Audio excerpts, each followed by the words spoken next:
Bonjour depuis l'église de Woluwe-Saint-Lambert. Les versets de ce matin se trouvent dans l'évangile de Jean, au chapitre 14, versets 8 à 9. Il est écrit ceci.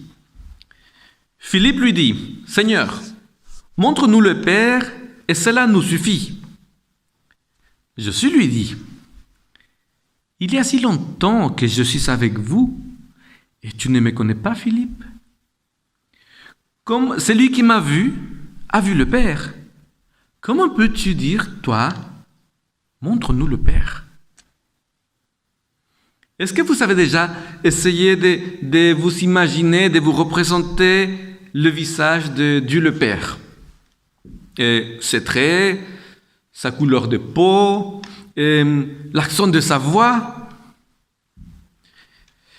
Les disciples, selon ce que nous raconte l'évangile de Jean, tout en suspectant que Jésus était le Messie, il faut croire que ce n'est pas comme ce qu'ils voyaient là, qu'ils se représentaient eux, le Père éternel.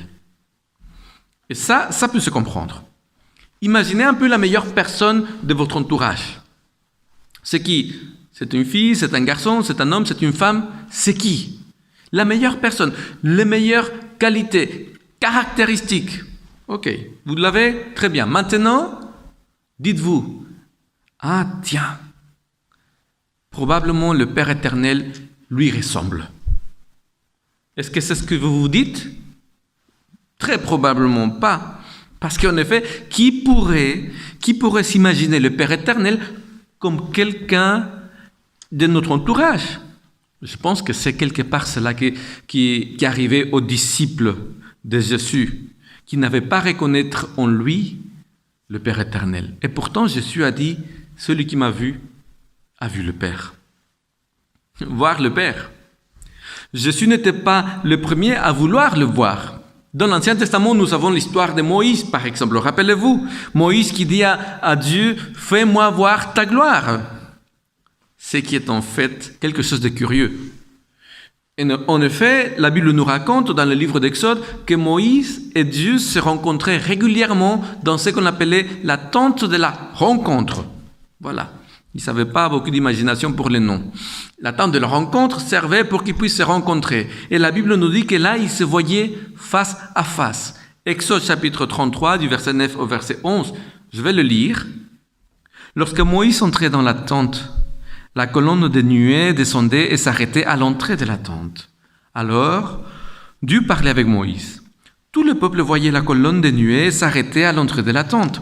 Alors tout le peuple se levait et se prosternait chacun à l'entrée de sa tente. Le Seigneur parlait à Moïse face à face, comme un homme parle à son ami.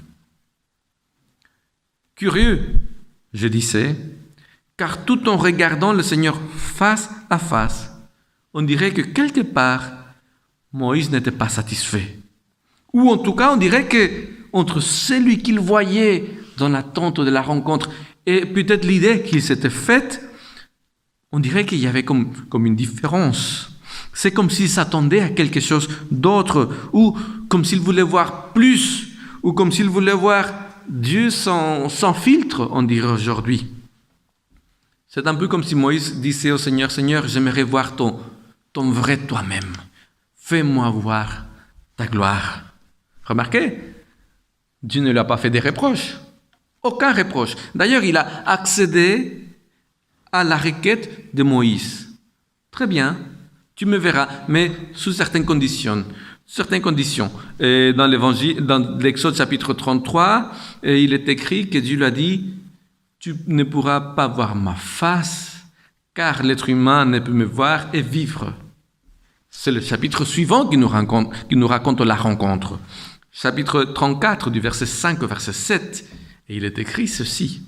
« Et l'Éternel descendit dans la nuée, et se tint là avec lui, et cria le nom de l'Éternel. Et l'Éternel passa devant lui, et cria l'Éternel, l'Éternel, Dieu miséricordieux, et faisant grâce, lent à la colère, et grand en bonté et en vérité, gardant la bonté envers des milliers de générations, pardonnant l'iniquité, la transgression et le péché, et qui ne tient nullement celui qui est coupable pour innocent, qui visite l'iniquité des pères sur les fils et sur les fils des fils, sur la 3e et sur la 4e génération. Magnifique présentation et description de Dieu, basée plus que sur ce que Moïse pouvait voir, sur ce que Dieu a dit de lui-même. Maintenant, est-ce que la description que Dieu donne de lui-même, et on est bien d'accord, Dieu le Père, est-ce que la description que Dieu le Père donne de lui-même n'est pas une description que nous pourrions mettre vraiment telle qu'elle sur le personnage? Jésus, imaginez, Jésus, miséricordieux, fait son grâce, long à la colère, grand en bonté et en vérité. Est-ce que ce n'est pas une description de Jésus? Absolument. Et pourtant, les disciples, tout en le côtoyant pendant des années, n'ont pas reconnu le Père en lui. Il faut croire que le Jésus qui arpentait les chemins de Galilée avec eux ne correspondait pas à l'idée qu'il s'était faite du Père éternel. On dirait que les humains, même les plus proches de Dieu, ont du mal à le reconnaître quand il se manifeste. Pourquoi est-ce que cela est comme ça? Nous en parlerons plus tard. En attendant, Philippe a fait une affirmation avec laquelle nous devons débattre. Montre-nous le Père et cela nous suffit. Est-ce que tout ce qui suffit à l'être humain, c'est de voir le Père éternel? Il faut se poser la question. D'autant plus que Jésus n'a pas reproché à Philippe d'avoir demandé cela. Jésus ne lui a pas dit « Philippe, arrête, comment est-ce que tu oses vouloir voir le Père éternel ?» Jésus ne l'a pas dit non plus à Philippe, si c'était aussi simple, si tout ce qui suffisait, si tout ce dont tu avais besoin c'était de voir le Père éternel, ça serait facile, mais il faut plus. Non, Jésus n'a pas dit ça. Tout ce que Jésus a dit est ceci. Jean chapitre 14, du verset 11 au verset 10. Ne crois-tu pas que moi, je suis dans le Père et que le Père est en moi? Les paroles que moi je vous dis, je ne les dis pas de ma propre initiative. C'est le Père qui demeurant en moi fait ce que je fais. Croyez-moi, moi je suis dans le Père et le Père est en moi. Sinon, croyez à cause des choses que je fais. Ce que Jésus a fait remarquer à Philippe et à ses disciples par la même occasion, c'était son incapacité de voir le Père alors que depuis longtemps, il s'est montré à eux dans la personne de Jésus. Mais de toute évidence, sans succès. En fait, si l'on croit à Jésus, chaque fois que les disciples l'avaient vu parler, chaque fois qu'il avait vu guérir, marcher, faire la fête, pardonner, entrer en relation avec quelqu'un, à chaque fois, c'est le Père éternel qu'il voyait.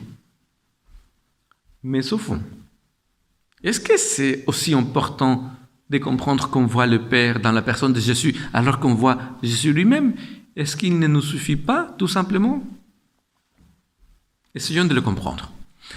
Nous disons souvent que tout ce que Dieu fait et fera pour nous sauver, s'appelle le plan du salut, le plan de rédemption.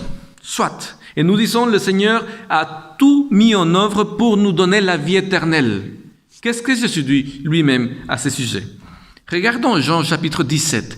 Au Jean chapitre 17, Jésus va dire ceci. Après avoir parlé ainsi, Jésus lève les yeux au ciel et dit, il est en train de prier, Jésus, et il va dire, « Père, l'heure est venue. » Et il va rajouter, « Glorifie ton Fils pour que ton Fils te glorifie. » Je saute quelques versets et j'arrive à la fin, au verset 8, et il dit, « Et qu'il donne la vie éternelle à tous ceux que tu lui as donnés. » L'heure est venue, glorifie-moi pour que je te glorifie et que je donne la vie éternelle à ceux que tu m'as donnés. Jésus est effectivement venu pour nous donner la vie éternelle. Maintenant, en quoi consiste-t-elle la vie éternelle? C'est Jésus lui-même qui va le dire. Or, la vie éternelle, c'est qu'ils te connaissent toi, le seul vrai Dieu, et c'est lui que tu as envoyé, Jésus-Christ. C'est une des phrases les plus fondamentales des Écritures. La vie éternelle consiste en connaître Dieu et son Messie. Rien d'autre. Nous sommes habitués à appeler tout ce que Dieu a fait, je l'ai dit, les plans du salut. Mais le voilà, le plan du salut, tel que Jésus lui-même l'a décrit. Connaître Dieu et connaître son Messie.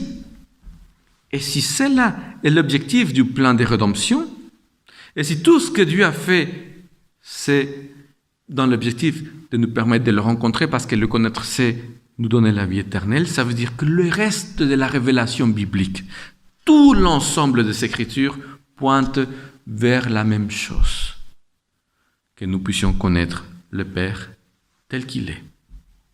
Dans ce sens, la vie éternelle n'est pas un cadeau à recevoir, quelque chose à conquérir ou encore moins à mériter. La vie éternelle, c'est une personne à rencontrer et à apprendre à connaître. C'est pour ça que Jésus est venu, pour nous révéler son Père et son amour, son pardon et son attachement à la vie humaine. Il veut qu'on comprenne combien le Père est juste, qu'on comprenne de quelle façon Dieu traite et considère l'humanité. Bon ou mauvais, Jésus est venu nous montrer que bon ou mauvais, il nous considère tous comme sa famille. Dans lui, il est le Père. Mais peut-être que certains considèrent et pensent que les seuls enfants de Dieu sont ceux qui obéissent, qui viennent le sabbat à l'église et qui donnent leur dîme. Peut-être qu'il y a des personnes qui pensent qu'il n'y a que les bons chrétiens qui sont les enfants, les véritables enfants de Dieu. Pour le dire, comme l'a dit J. Maxwell, comment comptez-vous vos propres enfants? Sur la base de leur comportement? Est-ce qu'aujourd'hui vous dites, j'ai 2 enfants, et demain vous direz, ah non, aujourd'hui j'en ai qu'un, et peut-être que la moitié des 1, parce que franchement, si vous voyez comme ils se comportent, est-ce que c'est comme cela que vous comptez vos enfants? J'imagine que non. Que nos enfants soient bons ou mauvais, ils restent toujours et seront toujours nos enfants. Et c'est la même chose pour le Seigneur. C'est la même chose pour notre Créateur. Peu importe comment il se comporte, ses enfants restent ses enfants. La preuve, nous avons tous péché. Et pourtant, Dieu nous considère de sa famille. Dieu nous considère tous bons et mauvais, membres d'une même famille planétaire. Et encore plus, d'une même famille universelle. Telle est la famille à laquelle nous appartenons grâce au Seigneur. Tel est le Père que nous voulons que nous puissions arriver à comprendre et à connaître. C'était la volonté du Père, c'était la volonté de Jésus. Connaître le Père éternel est tellement important que Jésus va le dire toujours, Jean chapitre 17, il va dire ceci, « Père, j'ai accompli l'œuvre que tu m'as donné à faire. » Quelle est cette œuvre qu'il avait à faire? Jésus même, il va le dire. Ma tâche était de manifester ton nom à l'humanité et qu'ils acceptent ce que j'avais à dire de toi et la version que je suis venu leur présenter de toi. Qu'ils comprennent et croient que c'est dans ce but que tu m'envoyais. Finalement, qu'ils sachent qu'en me voyant, ils te voyaient, toi, Père. Est-ce que c'est vrai? Est-ce que nous pouvons affirmer la Bible en main que Jésus était là pour qu'on puisse connaître le Père? Est-ce qu'en le voyant, nous pouvons dire effectivement c'était le Père que nous pouvions voir? L'évangile de Matthieu, par exemple, prenons-le. Matthieu chapitre 1, verset 23, il va le lire à sa façon. La Vierge sera enceinte, elle mettra au monde un fils et on l'appellera Emmanuel. Ce qui signifie, voilà, vous le savez, Dieu avec nous. Et il est en train de citer le prophète Isaïe. Marc, de son côté, il va citer un autre prophète. Il va citer le prophète Malachie. Et Marc dit ceci, « Voici le commencement de l'évangile de Jésus-Christ, Fils de Dieu.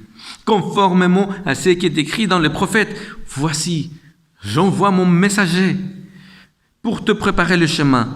C'est la voix de celui qui crie dans le désert, préparez le chemin du Seigneur, rendez ses sentiers droits. » Il convient de dire que le texte que Marc est en train de citer de Malachie C'est Dieu lui-même qui est en train de parler au prophète. Et le Seigneur est en train de dire à Malachi, écoute, j'enverrai mon messager. Et lui, il préparera le chemin. Et il ne dit pas pour mon envoyé. Il ne dit pas préparer le chemin pour le Seigneur, celui que je vais envoyer.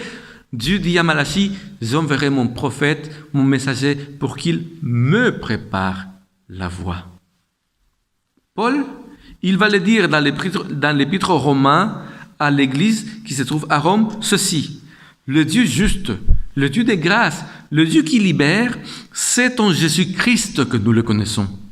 À l'église de Corinthe, Paul va dire, mon seul objectif auprès de vous a été de prêcher le Christ et le Christ crucifié, car c'est en lui seul qui se trouve la sagesse que Dieu a voulu manifester, révéler à l'humanité. Et nous pourrions continuer livre après livre, et nous ne ferions que confirmer que et les Écritures et le ministère de Jésus poursuivaient le même but, nous faire connaître le Père tel qu'il est. Tel qu'il est, je dis, mais tel qu'il est vraiment.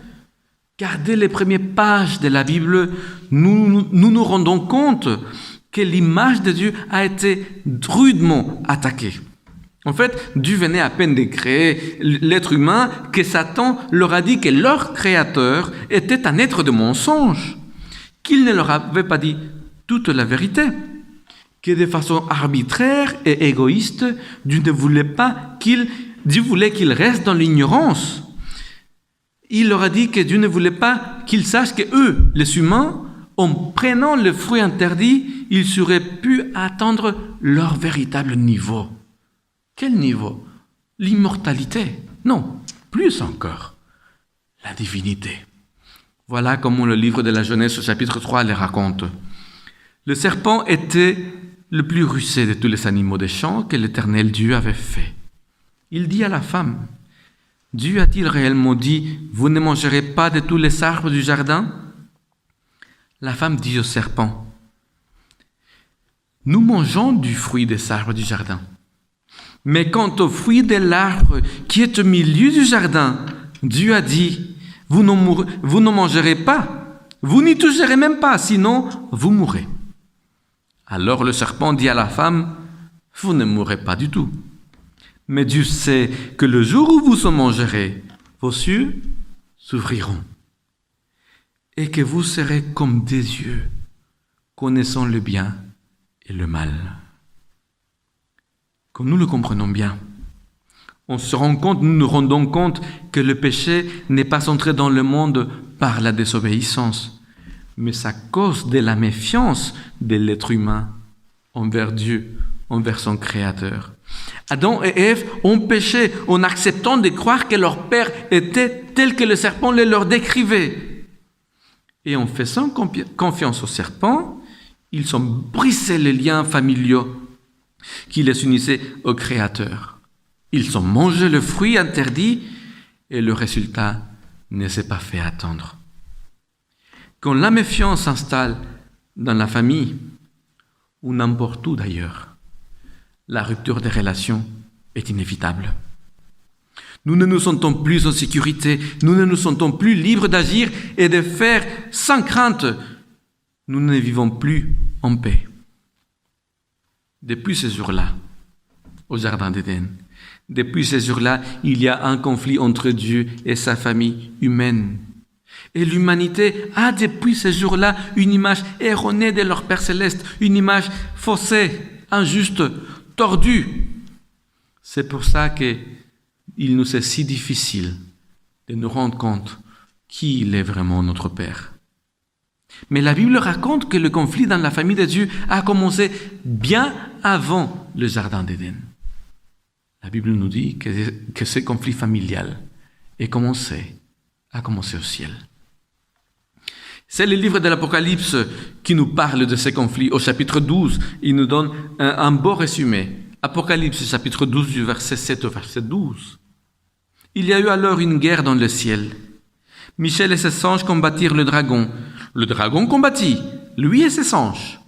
Mais il ne fut pas le plus fort, et il ne se trouva plus de place pour eux dans le ciel.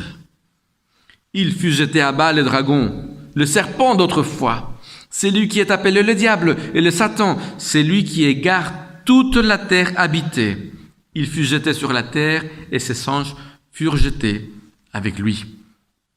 Alors, j'entendis dans le ciel une voix forte qui disait, « Maintenant sont arrivés le salut, la puissance, le règne de notre Dieu et le pouvoir de son Christ.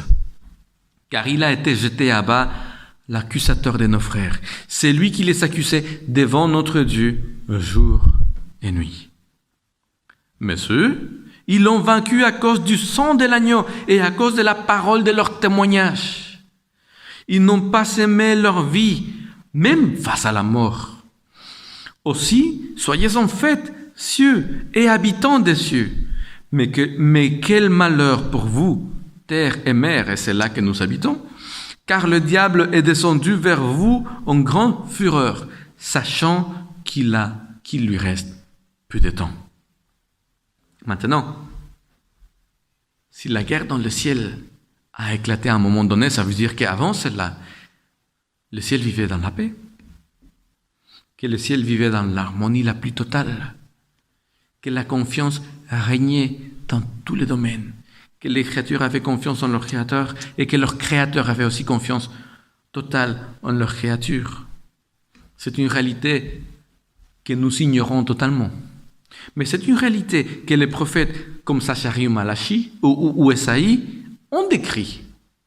Ils ont décrit notre futur avec le Seigneur et ils ont décrit notre futur dans la planète comme une réalité où les relations entre les humains et les créateurs seront totalement restaurées, où les relations entre les humains et la nature seront totalement restaurées, comme au jardin d'Éden, lorsqu'Adam et Ève plaçaient en cœur toute leur confiance en Dieu, leur Seigneur. Les prophètes racontent aussi que le conflit entre Dieu et sa famille universelle a commencé lorsqu'une crise de méfiance a fait irruption dans sa famille. Et il nous raconte que cette crise de méfiance s'est carrément finie par une guerre, par une bataille. Nous connaissons l'histoire.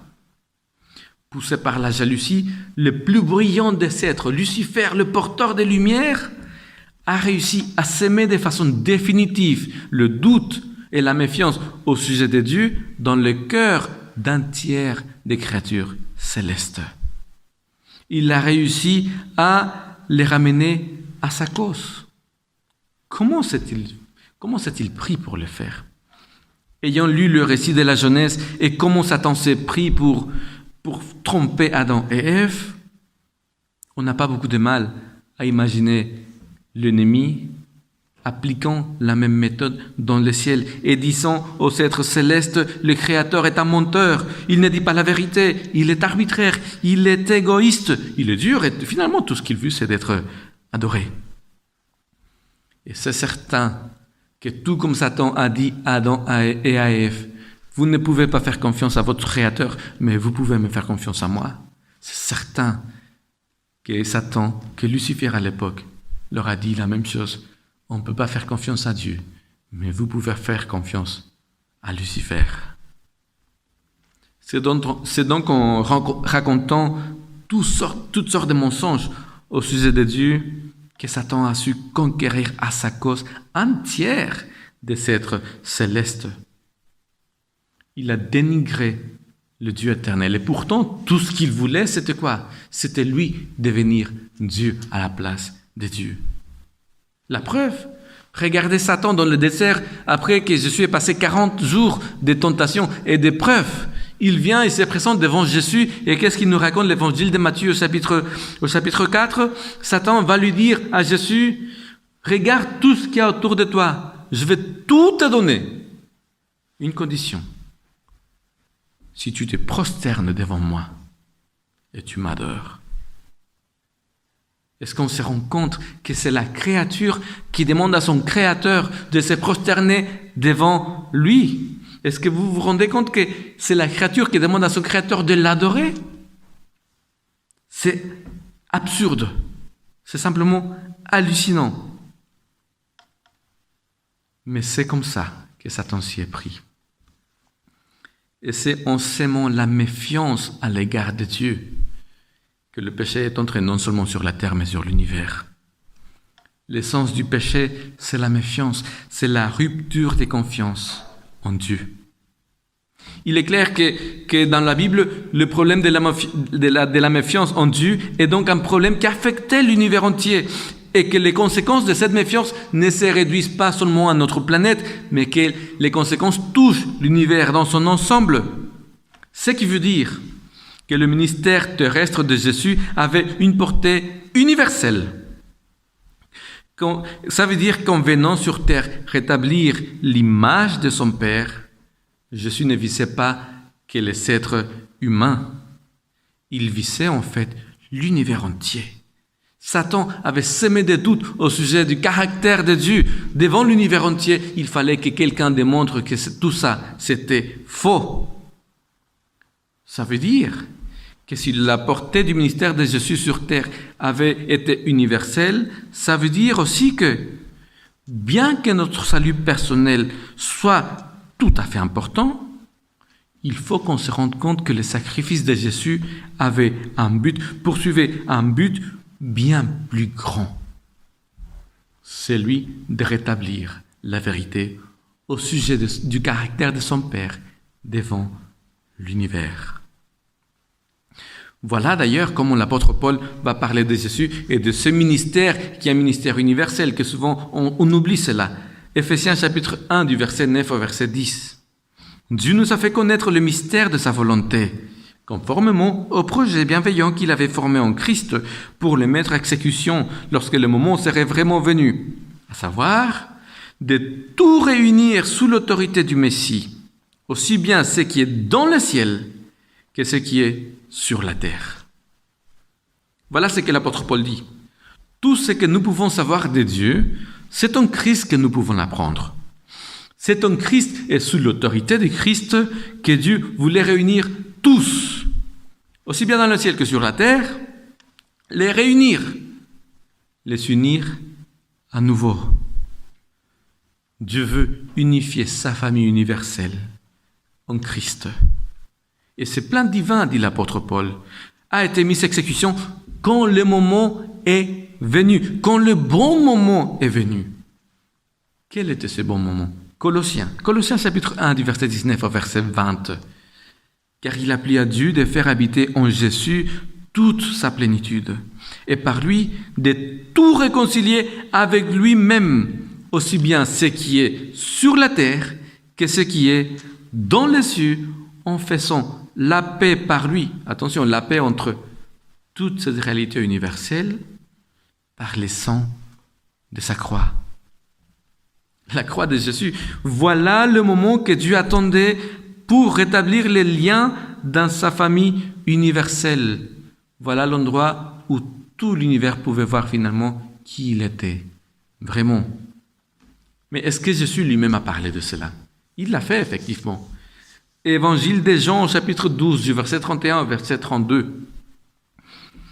C'est maintenant le jugement de ce monde. C'est maintenant que le prince de ce monde sera chassé dehors. Et moi, quand j'aurai été élevé de la terre, j'attirerai tous les hommes à moi. Il disait cela pour signifier de quelle mort il allait mourir. Vous allez me dire, mais qu'est-ce que ça a à voir? Je suis en train de parler de son ministère sur terre, sa croix et l'humanité. Oui, bien sûr. Quand on lit comme ça, c'est clair, mais quand on lit le texte en grec, on se rend compte que cette traduction, c'est une traduction plutôt libre. Le texte grec ne dit pas « j'attirerai tous les hommes à moi ». Le texte grec dit tout simplement « quand je serai élevé, j'attirerai tous, panta ». Tous à moi. Cela pourrait sembler un détail. Mais quand on comprend que la démonstration du véritable caractère de Dieu manifesté par Jésus sur la croix était adressée non seulement à la terre, mais à l'univers entier, on comprend pourquoi Jésus a simplement dit « j'attirerai tous à moi ». Il ne se limitait pas à la planète Terre, parce que Dieu veut tous nous réunir, tous nous unifier. Mais la question reste. Est-ce que Dieu ne pouvait-il pas tout simplement éliminer Satan et ses adeptes? Est-ce qu'il n'en est pas capable? Oui, bien sûr. Mais quand nous pensons que le Dieu Tout-Puissant n'a pas réussi à convaincre un tiers de ses enfants de lui faire confiance et de rester avec lui, qu'est-ce que nous aurions pensé de lui si nous avions appris par la suite qu'il les avait contraints par la force à rester et à lui faire confiance? Nous comprenons que la guerre que Satan avait lancée n'était pas une lutte pour savoir qui était le plus fort, mais qui était le plus fiable de deux. Nous comprenons alors que cette guerre ne peut pas être gagnée par la force, mais seulement par la restauration de la confiance, la restauration totale de la confiance en Dieu. Dieu veut restaurer la paix dans sa famille universelle, mais il veut le faire en restaurant de façon définitive la confiance de tous ses enfants en lui, car c'est la seule façon d'assurer une paix qui perdure pendant l'éternité. Mais cela n'était possible, je l'ai déjà dit, cela n'était possible que si les accusations de Satan étaient démontrées fausses. Et c'est ce que Jésus a fait sur la croix. C'est là qu'il a donné la plus grande démonstration du véritable caractère de Dieu. Un Dieu qui a choisi de descendre sur les champs de bataille de la méfiance, le cœur dans la main, et sans violence. Et avec amour, il a remporté la victoire.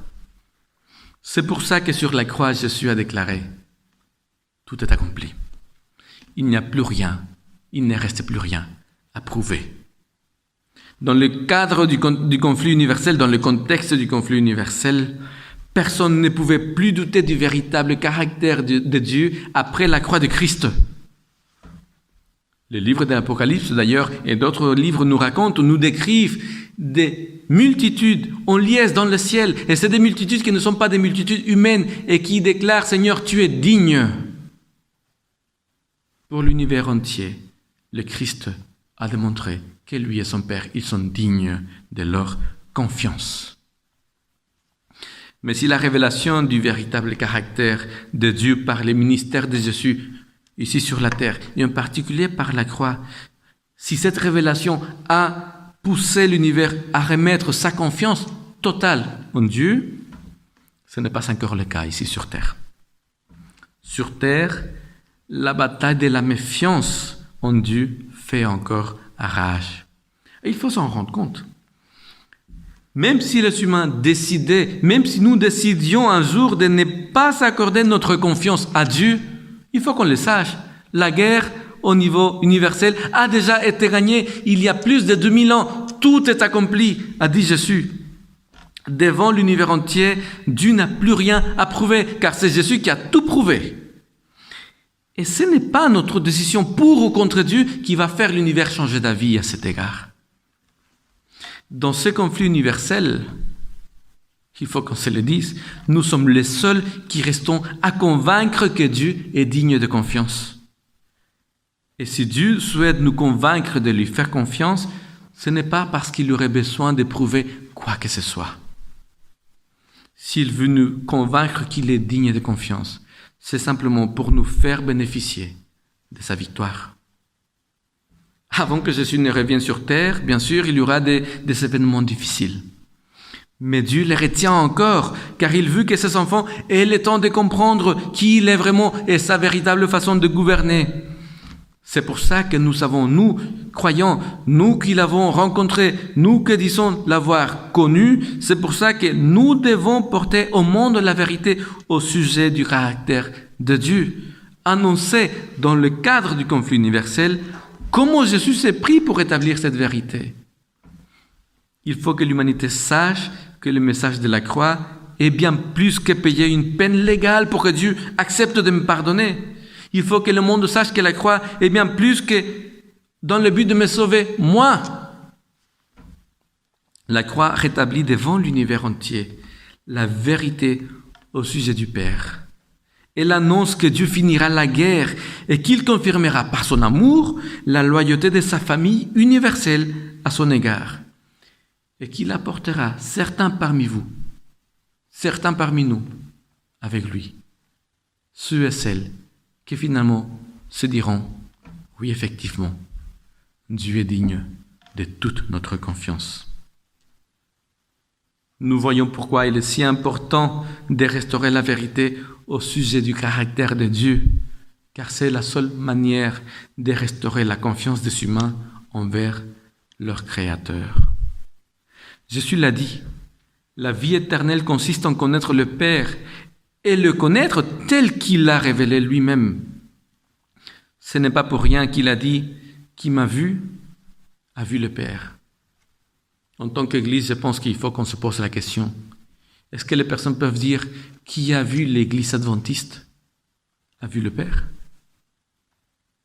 Est-ce que les personnes peuvent dire « Quand je vois ces croyants-là, j'ai envie de redonner toute ma confiance à Dieu, le Créateur ».